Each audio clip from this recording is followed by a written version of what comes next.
Alright guys and girls, I am Crystal and this is my Algebraic Patterns Project 3. It's pretty self-explanatory, but I'm going to kind of go through and give you a lay through of the whole thing and my ideas behind everything.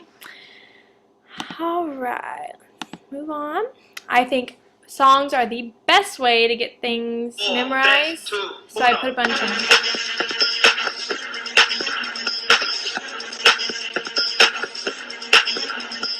Listen up, y'all, because this is it. The numbers. You get the idea. Alright, the whole project that I'm working on is based off patterns. Patterns in graphs, real life situations, different things like that. So I always think it's best to give the definition of what you're going to be studying first. So patterns are things that are arranged followed by a rule or rules. Moving on. Alright, this kind of gives an overlay to the students of what this slideshow is really about.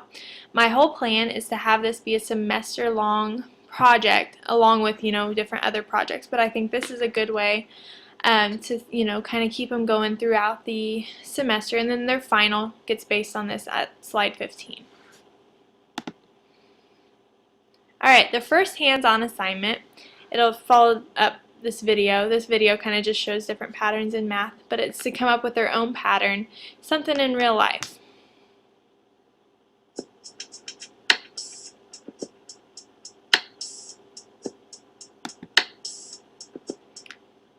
Alright, do a little jogging. This will take us to my web jog, which I also thought was really, really awesome.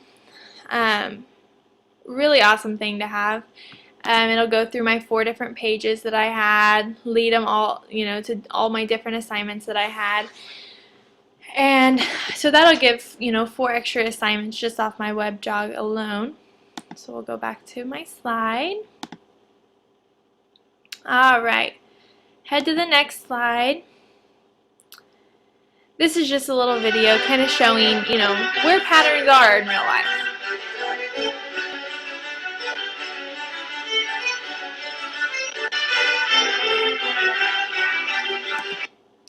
Alright, and this is also followed up by an assignment, print 5 pictures of patterns you see every day. I mean, there's patterns everywhere. I can list 7 just sitting here in the kitchen.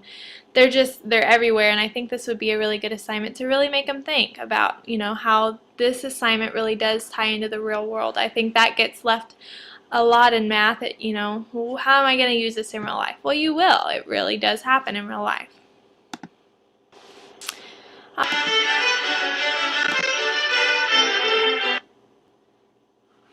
Alright, this is their next task. It's very simple. Just click the star to the next page. This is kind of just one of those fun to remember forever. Alright. So the best way to this problem is by using flow rider.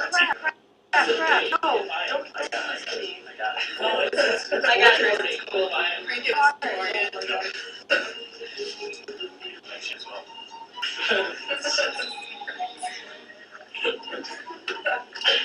Central angle 45 degrees, gotta find the perimeter of this octagon that is red. Alright, so you get the idea. It's just one of those fun things that I bet those kids 5 years after graduation will remember that song and remember all the different angles and everything of a polygon. Alright, moving on. Alright. Got a worksheet coming up. So we are going to follow directions and click the right angle triangle. And it will take us to our worksheet. Alright, so they're simply going to, print this off, fill in the patterns, find the patterns, and then we will head back, move it back on over. Alright, jump to the next slide. Alright. This is also one of those videos, find the importance of patterns and where you can find them. We don't really need to go into that. Alright, this brings in the graph part of the project. It's going to involve graphs and patterns.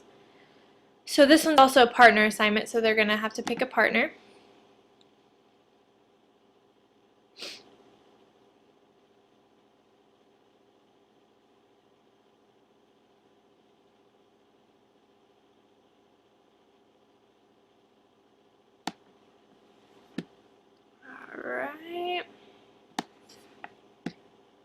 So we can exit out of this one. And this is our new one, linear graphs and patterns. It'll tell them key vocabulary, the required materials, and what they are going to be doing, as you can see. And it also says they don't have to do the extension. So we will pull this back over and head back to our presentation. Alright, move on to slide 13. Alright, this one doesn't have a hyperlink, it's simply on the page. Tells the required resource materials, and then it'll tell them, you know, the word problem. I really enjoy word problems, and I think it's always good to have at least one because I think it does help tie into real life situations. Alright, we're going to move on to slide 14. This guy's a little boring, but he makes a good point. 4 number sequences on the board here, and what we want to do is find the next term in each sequence. The reasoning process that we use enough of that. we find the next. Alright, this is the grand finale. This is my whole idea for a semester end project. It's going to be a little lengthy, so that's why I'm kind of, you know, making it available at the first of the year so that they can take it through the end of the year by doing so. Let's see.